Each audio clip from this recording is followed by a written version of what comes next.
Today's video is about one of the foundational groups that helped shape what became known as the Solar Sound. This group never reached the same degree of public success as label mates such as The Whispers, Midnight Star, Shalimar, and later The Deal. Rather, the original group consistently charted for Solar, garnering 10 R&B hits between 1979 and 1988. The centerpiece of today's video is all about Dynasty. Before we start, let's be sure to leave a like on the video, subscribe to the channel, and push the notification bell to be sure you won't miss on any more uploads. Now without further ado, let's cue that intro.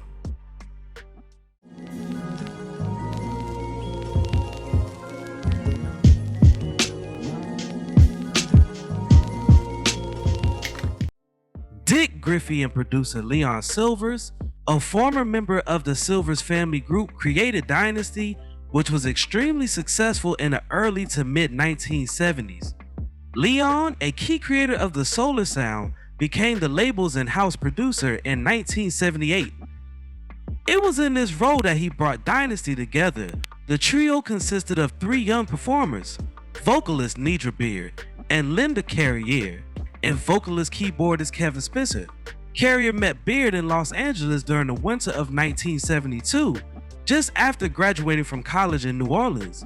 Both were frequent customers of Maverick's Flat, a popular soul nightclub. John Daniels, the proprietor of Maverick's Flat, was putting together a new group called Deblink, and both teenage vocalists joined. They toured with Deblink for 2 years, visiting major cities in Europe, Japan, Canada, and the United States. When Deblink disbanded in 1975, some of its original members, including Beard and Carrier, established a new group named Starfire. Starfire spent one great year touring the United States, Canada, and Europe, including a few significant gigs in Finland and Iran in 1976.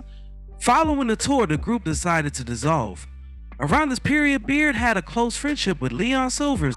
She was performing with the Silvers at the time, filling in on live dates for the group's female family members who were minors. Around this time, Leon and Nidra began dating, and they married in 1981. This new relationship benefited both Beard and Carrier since Silvers introduced them to Griffey. Ironically, Spencer first encountered Leon Silvers when he unexpectedly showed up at the Silvers Palos Verdes house to audition for the group's bass player position. That introduction, combined with Spencer's performances with the Silvers, solidified Silvers and Griffey's vision for their new group. The debut album by Dynasty was then in the works. The group's debut album, Your Piece of the Rock, was released in 1979 and produced the group's first R&B hit. I don't want to be a freak, but I can't help myself.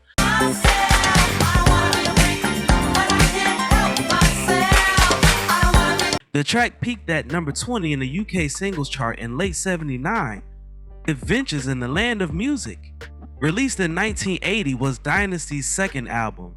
The set contained their biggest hit, I've Just Begun to Love You, which peaked at number 6 on the Billboard R&B charts, number 87 on the Billboard Hot 100, and number 51 on the UK charts. Begun to love you. As well as songs Do Me Right, Baby, do me right, baby, and I'll do you the same thing too. and Groove Control. My mind is gonna go, baby. Let's ride. Let me. The three songs combined to reach number 5 on the US dance chart. The album's title track would eventually provide the key samples for Cablo's Lucchini, aka This Is It, Angie Stone's Lover's Ghetto, Derek Walker's This Is My Time, Dave Rain's Kiss Me, Brooke Valentine's Long As You Come Home, to mention a few. Silvers joined the group in 1981, although his presence did not contribute to their success. That year, they published their third album, The Second Adventure, although it produced 2 top 40 R&B songs, Here I Am,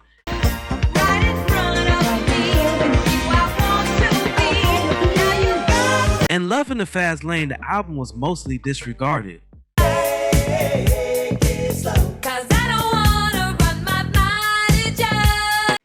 Right Back at Chai generated 2 US singles. Check it out. Check it out. stroking. Love strong, and I know that I've been short on attention lately. Only Check It Out saw chart action though, and the album peaked halfway up the Billboard 200.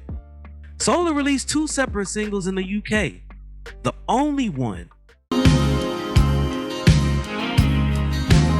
Don't wanna be a lonely one. And does that ring a bell? The latter reached number 53 on the UK singles chart. But baby, this time you failed the test. You were forced. The group resurfaced in 1986 with the album Daydreamin', but Carrier had left the group and Nidra Beard was now using her Silver surname. Dynasty's final studio album was Out of Control 1988, but the big singles had dried up. Surprisingly, Out of Control shares the same cover as Daydreamin' and features some of the same songs, despite the addition of new solo producers L.A. Reid and Babyface. For Out of Control, the group was unable to recapture their former success and split shortly thereafter. They would subsequently perform as supporting vocalists on gospel singer and label mate Juanita G. High's 1994 album. Jesus, My Wonderful Friend. Beard, who co-wrote much of Dynasty's songs, remained a songwriter. Her songs have appeared on albums by Shalimar, The Whispers, Seventh Wonder, and LaRue. Carrie remained a backing vocalist, while keyboard and singer Spencer returned to the studio and appeared on albums by Harry Lucas, Shalimar, The Whispers, and Gladys Knight and the Pips. Silvers went on to have a successful career as a producer and songwriter for musicians like Howard Hewitt, the Brothers Johnson, Glenn Jones, and Blackstreet. Sadly, on December 8, 2023, vocalist Nidra Beard passed from cancer at the age of 71. Now, before we go, I have a question for you all. What is your favorite song from Dynasty?